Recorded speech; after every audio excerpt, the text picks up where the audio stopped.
یہ کون ہے جانے وفا، ظلمات میں جیسے دیا، قرآن جس کا رہنما،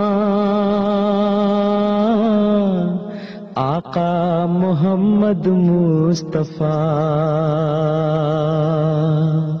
پہنچے جدھر گونجے وہی اللہ اکبر کی صدا، اللہ اکبر کی صدا، اللہ اکبر کی صدا۔ یہ کاروان عشق ہے، یہ کاروان عشق ہے۔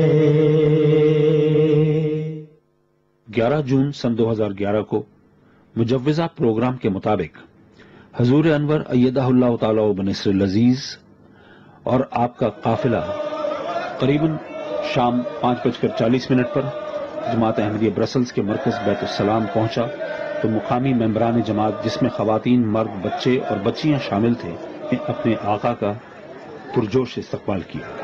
ان احباب میں عرب تارکین وطن بھی شامل تھے، جن میں سے بیشتر نومبائین ہیں۔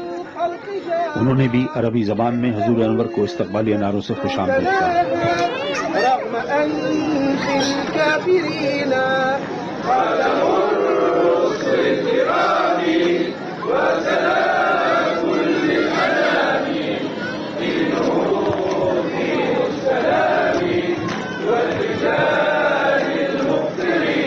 شام 8:20 پر حضور انور ایدہ اللہ تعالی و بنصر العزیز بیلجیم کے نومبائین کی ایک میٹنگ میں رونق افروز ہوئے اور تمام افراد سے باری باری گفتگو فرمائی اور ان کی قبول احمدیت کے حالات اور واقعات دریافت فرمائے۔ اس میٹنگ میں قریباً 62 نومبائین اور 20 کے قریب زیر تبلیغ افراد نے شرکت کی۔